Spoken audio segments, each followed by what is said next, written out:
The views and opinions expressed in this program are those of the speakers, commentators, experts, and/or host. They do not explicitly or necessarily reflect nor represent the channel's policy or the views held by the channel or broadcaster. The broadcaster or its channel cannot be held accountable for all or any views expressed during this program. Well, good morning, good morning, good morning. This is the day that the Lord hath made, and we're going to rejoice and be glad in it. We are so thankful that the Lord saw fit to wake us up this morning. So I'm going to ask you all to do a little something for me today. I'm going to ask you to start evangelizing. Yes, that's it. We're all part of this team. So what we want to do is actually go to our chat and tag some folks, tag two or three folks, or even hit the and sign, and a highlight or followers should jump up on that screen, and then you just hit that and you will have sent that out to everybody that's following you. We're just so thankful once again for another opportunity to come to you on Faith and Tea. We're waiting on our other host to come on. He'll be coming on shortly, but I am just excited about another day. This is, as in the world they would call it, I would say, hump day. We used to always say we could get past Wednesday. We could get past Wednesday. Well, guess what? You made it to Wednesday already. So let me just do a few shout outs. I do see the Dean, of course, is on, Mother Margaret Feaster. Thank God for joining us this morning. To Elder Richard Clark, God bless you. Thank you for joining us this morning. I see Lady Juanita Clark also is on the line this morning. So thank you for joining. I saw my church sister that I grew up with, Lady Mendel Shipman. God bless you. Thank you for joining us this morning. Let me see who else we got. We got Lady Edwards. God bless you. Thank you for joining us. Yes, come on. Hit that like and share and come on in. We're just excited about this whole move of God. I tell you, things are happening. Just this morning, getting messages from other parts of the world, not other parts of the country, but other parts of the world. And so we know that God is keeping his word. He said greater works. And I think a lot of times we get caught up when we hear the greater works. We're thinking about sometime, to keep it real, materialistic things or miracle signs and wonders.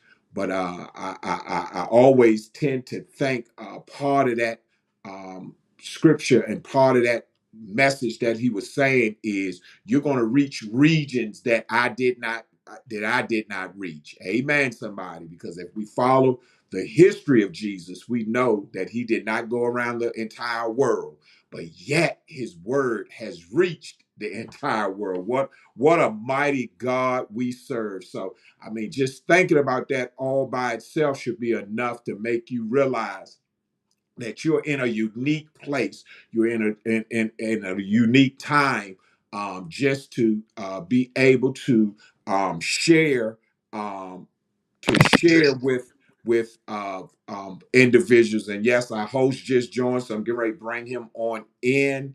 Good morning, Brother G. Thank you for joining us this morning.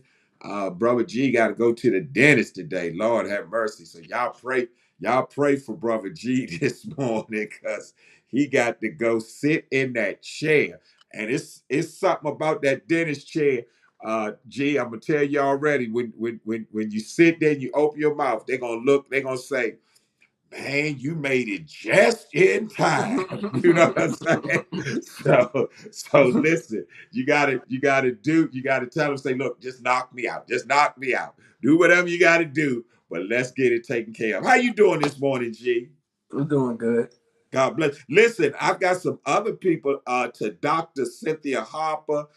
She's on. Let me tell you something about this phenomenal woman of God. If you get a chance, go back to the Lord's House Church platform where I am part of that ministry. She put on a performance. She assisted with she wrote the play for this last Easter Sunday, Resurrection Sunday. And when I say it was awesome, just, I mean, from top to bottom. And so I'm telling you to go watch this, and let's uh uh uh reach out on her page, join her page, and follow what she's doing. Listen, I'm telling you, she's going somewhere. And I'm glad that, listen, as the woman with the issue of blood said, if I could just touch the hem, I'm glad that I'm in contact with you. All know that one of my biggest words last year, the Lord spoke to me in January of last year, saying about being connected.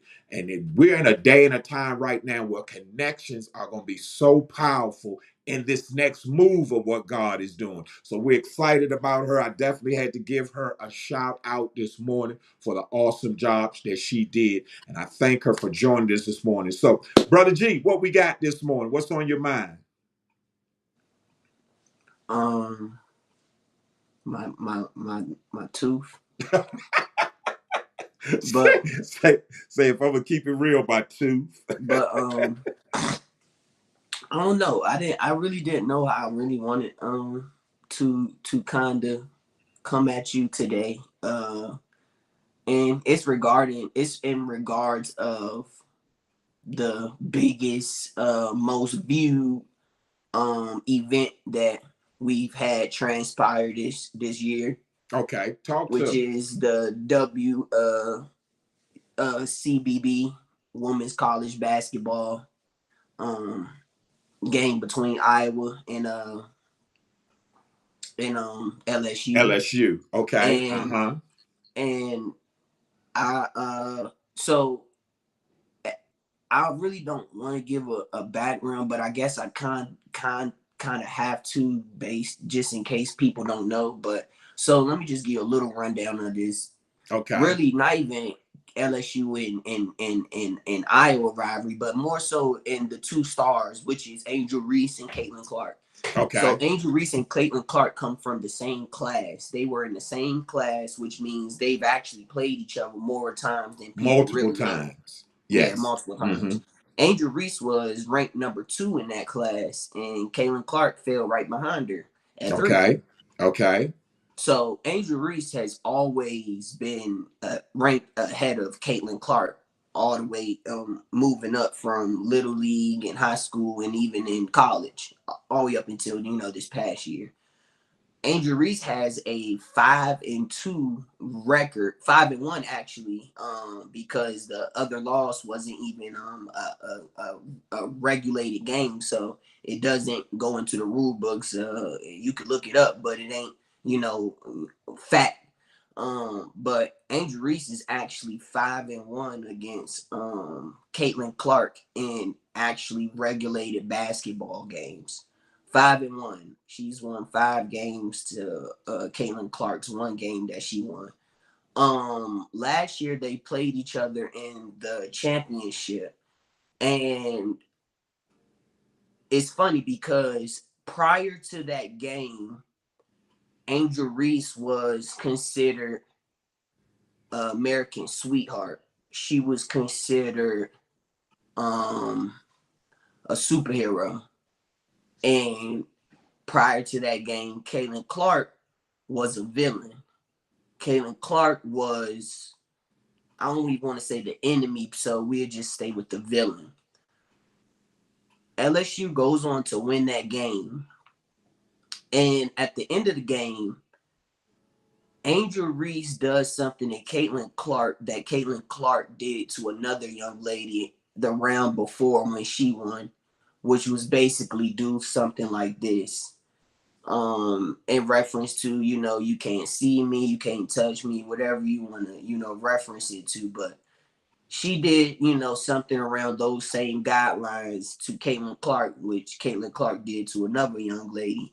And it seemed at that moment Angel Reese then became the villain, and Caitlin Clark became the victimized superhero. So I want to fast forward that all to, this is something that has been built up since that time. They kind of had a feeling that it was a chance that these two teams would might cross again, and it so happened to do it just a day ago. And this time, Caitlin Clark won, and Caitlin Clark took the victory with grace. She didn't do anything. Post game, Angel Reese had a very, very lengthy, wordy post game about what she's had to deal with. And she went on the lengths of dealing with being sexualized, being ridiculed, being racially abused, and more. And I kind of, I kind of, this is why I want you to come back in so you can get this. I don't even like this when I'm by myself on the screen. So, Okay, I'm here. I'm here. but this is kind of when I kind of told you I kind of don't really know how I feel about this situation, because a part of me came up when I first heard it was kind of like how some of the people on the shows responded was, you can't scream, you can't, be the wolf, and then Mm-hmm. you can't be the bad guy, you can't be the tough guy, and then when you Mm-hmm. lose, you want to cry wolf. Right.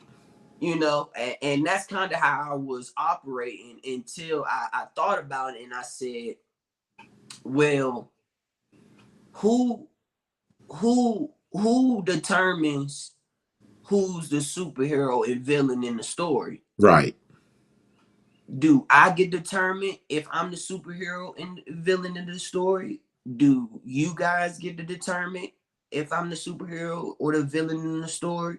Do my actions and character determine if I'm the superhero and the Mm. villain in the story? Come on. What Come on. determines who is the superhero and villain in the story? All right. Because if I go back into the story, Angel Reese became the villain off of something that Caitlin Clark became the Mm-hmm. hero of. Yes.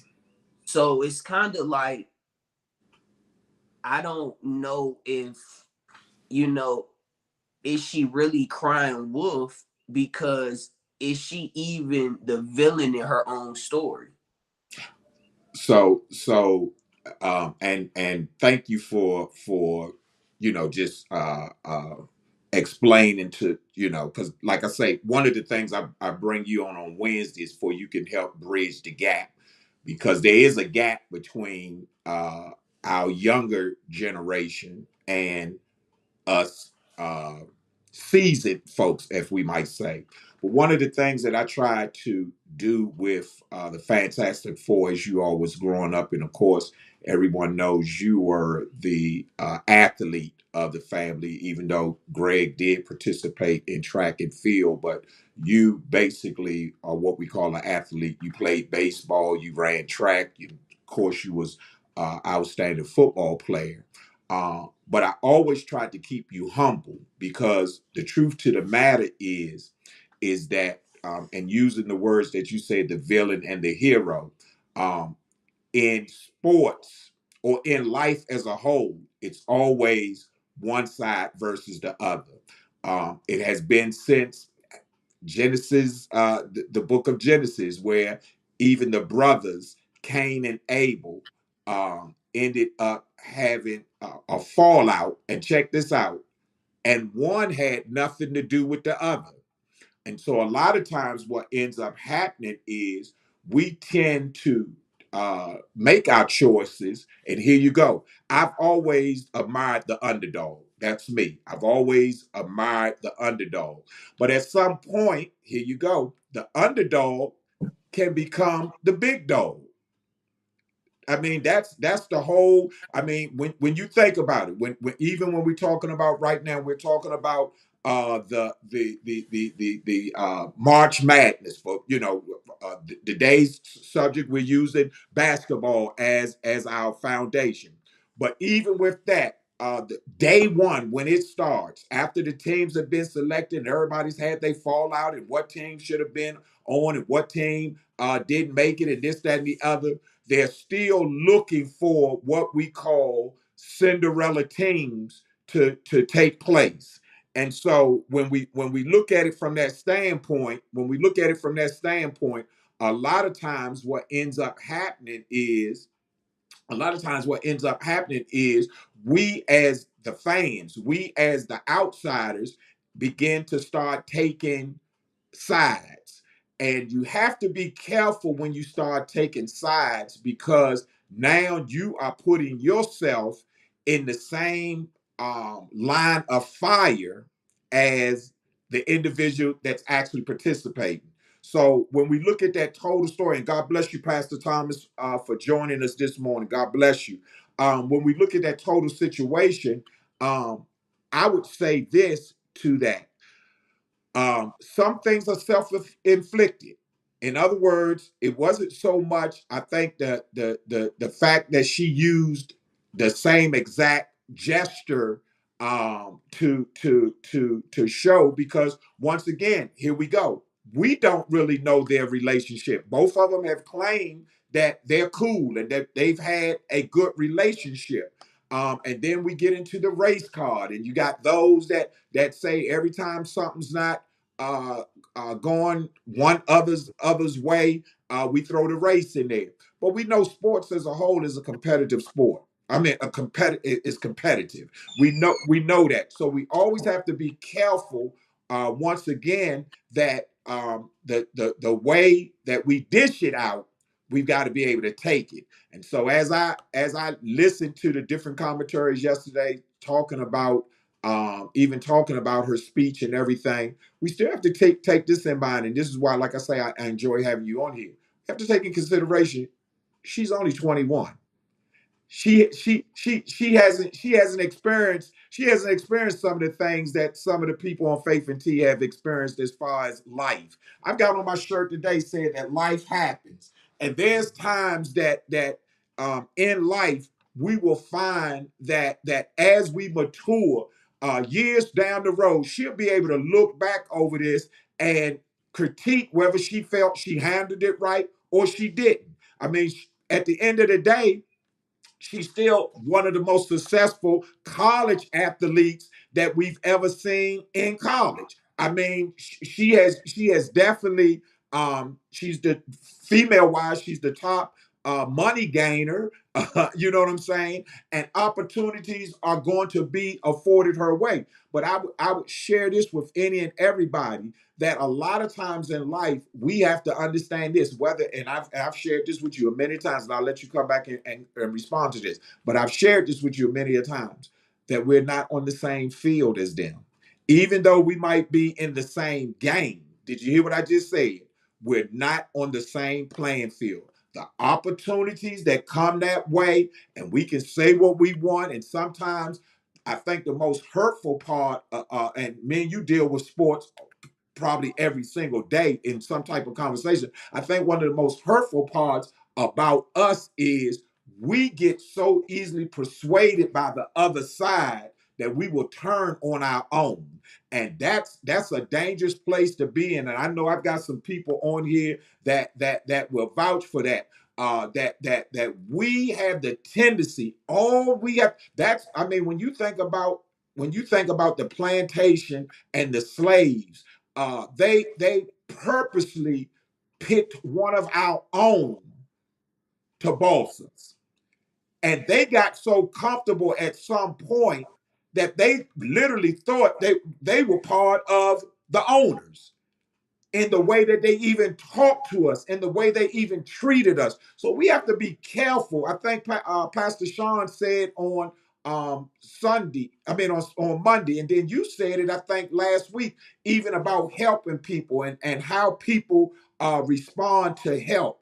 And so we have to be careful as a people that when we put things in the atmosphere, that that a repercussion is going to come in some way, form, or fashion. And so, you know, the thing of it is that she took one on the chin. She played a good game. So even the people that's why sometimes I'm looking at the commentaries and I'm like, they talking about they got whooped and they got this and they got that. There were some calls that could have changed the whole flow of the game. The last matter of fact, her last foul out could have changed the whole direction of the game. So you know you have to give praise to those when they on top. But guess what? Somebody's going to come after them too. So eventually, she will, I think, have the opportunity to look back over this in the years to come and realize that maybe she didn't handle it the best. Maybe she did. I you know at the end of the day, she's got to still hold her head up. And I'll turn it back over to you. Hopefully, I didn't go too far out in the middle of the ocean about answering your question. Yeah, no, I mean, I agree with you not to, talk too much because my mouth hurt. But I Your agree mouth with hurts. you, Okay. not, Yeah, not but yeah, but yeah, I but agree with you because, I was just looking at it in the standpoint of like, um, the one thing I hate is when our own kind act like, see, the problem is, and it's kind of like a half glass empty, half full situation because what I'm about to say is I'm kind of being hypocritical in it because I could see why. So what I'm about to say is, as Black people, we are one of the only, if I don't really get into all the other races, so that that's why, hmm but we are one of the races that really like feel that we can't say nothing to each other or about each other or about our own kind.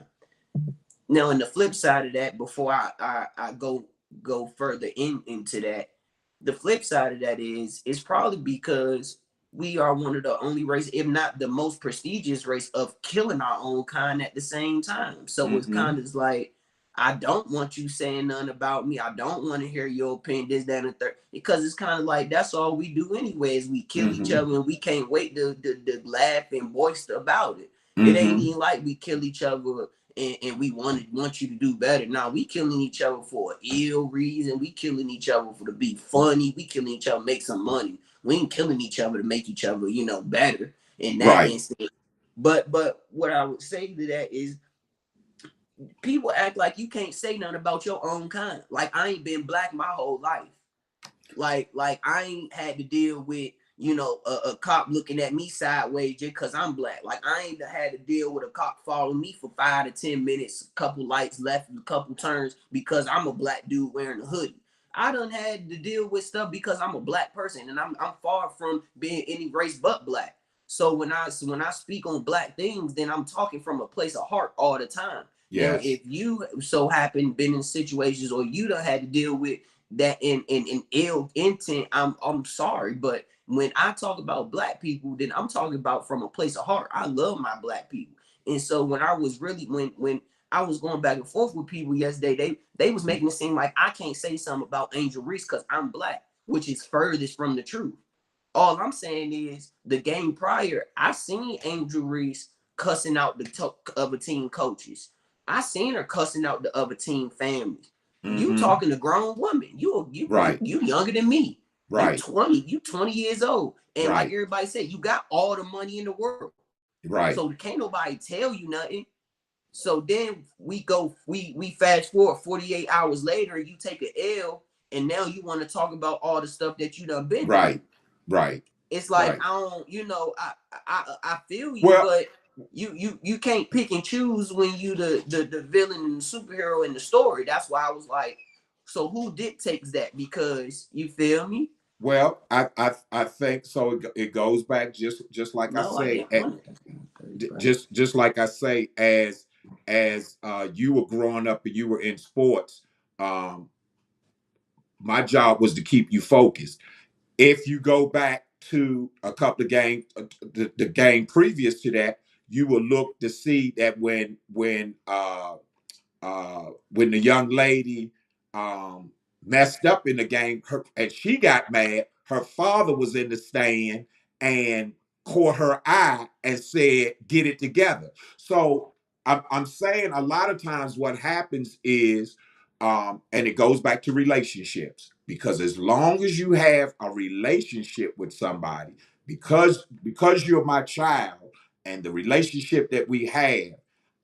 I know I can say anything to you that is to benefit you. Now, does that always mean that you're going to receive it and accept it in the way that I say it? No, but it still does not take away the fact that I have the right to say it. You follow what I'm saying? But when you don't have a relationship, and so what we find out is, and we've said this many a times, a lot of times when the journalists and the commentaries are saying things, they don't have a relationship with these individuals, so now they're making the same That's a good point. assessment about somebody that you or I could make. You don't know that person, you don't know what they've gone through, so all we've seen is what they've put out. You follow what I'm saying? And so even when we do that, we have to be so mindful, and that goes all the way from your job, your home, church. One of the things that I'm sharing with you on a constant basis is our social media platforms. When we're going to put it out,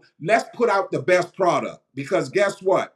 Even though we don't know some of these people that watch Faith and Team, watch the Shift Church, watch the Lord's House, watch any of the other ministries that we've been a part of. At the end of the day, if the production is not right, then all of a sudden commentates can come. Comments can come. And so just like I gave out, God bless you, Pastor Fred. I love you, sir. Pastor Thomas, my Kenya family. But just like I said at the beginning of the show when I was talking about Dr. Hopper, her production was on point. You follow what I'm saying? But guess what? It was important, and I know she's already gave the media ministry of the Lord's House a shout out. It was important that we made sure that if we were going to broadcast it on our social media platform, that it looked like the production that she put out. So it took a team effort. So what am I saying? That one person can't be wanting to get all the glory. You follow what I'm saying? And at the same time, when things don't happen, because one thing about basketball is a team sport, and they all need each other. So even though she did well, and the other Johnson did well, the team came short. So it was a team loss and not an individual loss. And when you mature in age a little bit, in life, you'll start understanding I can only be held responsible for the things that I'm responsible for. You hear what I'm saying? So if I'm gonna brag about something, then I gotta also be willing to take the hit on the chin. But at the same time, it's always from a sports analogy, it's always a team effort. So regardless of what I tell people all the time, you got to be like a duck. You got to let the water roll off and keep it moving, because now the story is her press conference. They ain't talking about the game. They talking about a press conference, which now diverted the whole thing of one of the most watched games in women's basketball. So we just got to be careful. I thank you for that thought today. To God be the glory. We want to say to everybody, thank you for joining us on Wisdom Wednesday. Keep in mind, that this is our giving day, that we sow into the Phenomenal Outreach Ministries. Why do we sow into it? Because if you are looking in the comments, I've got two of my pastors on all the way from Kenya, Africa, and they join us on a daily basis. Every time we're on, they're on, and it is a 7-hour difference in time. So it's 8 o'clock here, but it's like 2 o'clock in the AM there, and they are online, and so we're doing work over there. We're sowing into that ministry. So if you could take upon your heart. And I always tell people, don't ever take from your base, don't ever take from your church, but at the same time, make sure that you are sowing. And the reason a lot of things are happening positive right now in not only Javaris's life, but the Fantastic Four in my life, is because I have been a sower. And I understand that in order for a harvest to come, you have to sow a seed. So God bless you all. We will be back on Friday. Right now, the Lord has not actually given me directions, because every Friday I'm seeking His direction. He has not given me direction for this coming Friday, but I will say this much: I will be in Orlando, Florida, for the Kingdom Fellowship leadership conclave. So whatever happens on Friday, to God be the glory. I am excited about this. I expect to see you all. Keep in mind, as I said, this is hump day. So if you made it this far, you can make it the next couple of days. To all you all that took the time out this morning to join us, on behalf of myself and G, thank you so much for being a part of Faith and Tea. Have a phenomenal day on purpose. G, go get you some rest, because you can ready to go sit in the big chair, and I want you to be able to handle it. I love you, man, and we'll talk later on. God bless you all. Heaven smile upon you. Let me get us closed out, and we'll see you on Friday. Amen.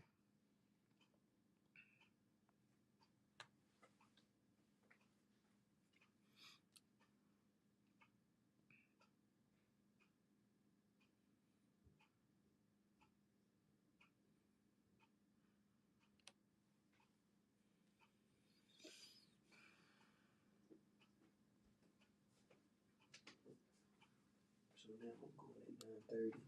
Oh, you going at 9:30? Oh, you rescheduled? No, I didn't. She did it. Oh.